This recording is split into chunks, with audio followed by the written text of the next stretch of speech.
नेपालीहरु चाहिँ अल्छाउने कि यिनीहरु चाहिँ यस्तैमा भिडमा हिँड्नु मन पर्ने अचम्म छ यो भिड हिँड्नलाई नै पार्टीहरु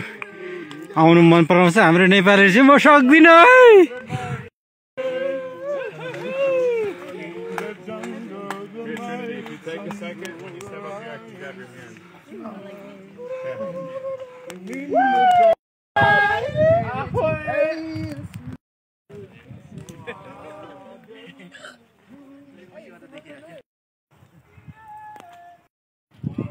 यो नेपालमा चाहिँ डडेलो लाउने चाहिँ जताततै रोगै रहेछ हौ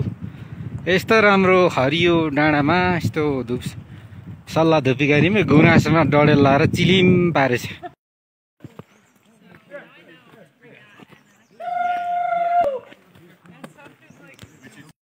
रिकोटको भ्यू टारतिर यसो गएर हेर्नको लागि जाँदै गर्दा त्यो बाटोमा भेटेको किवी फर्म पनि रहेछ किवीलाई भिजाउनुको निम्ति यसरी ठुलो टप खनेर पानी प्लास्टिकमा जमाएको पनि रहेछ साथीहरु जाँदैछ भ्यूटातिर अघि अघि मासु भात मिठो हुन्छ हो ल पिज्जा बर्गर खाने साथीहरु मासु भातको स्वाद थाप्यो चरीकोटदेखि कालिन्चोकतिर साथीहरु लाग्दाखेरि चाहिँ यस्तै पुरै गाउँघरमा यस्तो बोक्कन्दी लाउँदै जाँदैछ है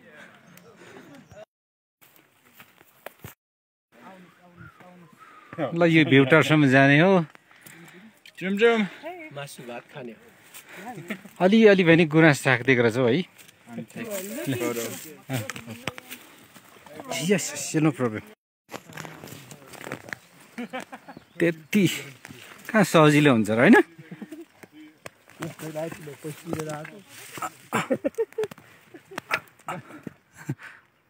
यस्तो भिरबाट चढेर आउनु पर्ने चाहिँ यहाँ पनि कस्तो पो रहेछ यस्तो भिरमा हिँड्ने पैसा भ्यूटार हेर्न ल अब चाहिँ बल्ल आइपुगेको अवस्था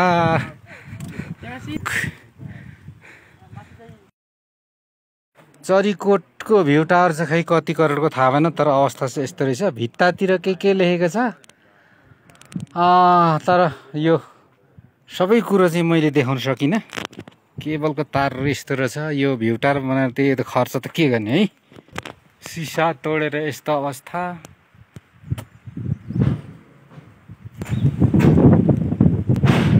माथिको तोडेर अवस्था अब यहाँ के यस्तो छ अवस्था राज्यको सम्पत्तिबाटै भित्तामा मैले भिडियो खिचिन ल हेरिसाध्यै छैन कथा चाहिँ यस्तै हो एक दुईजना यिनीहरू माथि गएछ त्यो के तस्बिरहरू देखेर चाहिँ यिनीहरूले माथि चढ्न मानेन फुटाएर यस्तो छ अब यस्तो के सन्देश जान्छ हौ विदेशी पर्यटक आएर यसरी भ्यूटारको देख्दाखेरि सम्बन्धित व्यक्तिहरूले हरेक ठाउँमा कसरी हेरिरहेको हुन्छ यो चाहिँ जहाँ कहीँकै पर्यटन व्यवसायीहरूको लागि चाहिँ एउटा चुनौती पनि हो अनि स्थानीय क्षेत्रबाट तयार भएको सम्पत्ति खर्च भएको नेपाल सरकारबाट खर्च भएको सबै सम्पत्तिहरूको हालत यस्तै रहेछ यो एउटा प्रतिनिधि पात्र हो ऊ तल यस्तो रहेछ सबै त्यो विश्रामलयको सिसाहरू फुटाएर केही छैन देखभाल गर्ने कोही छैन न त यसको गेटमा कोही मान्छे छ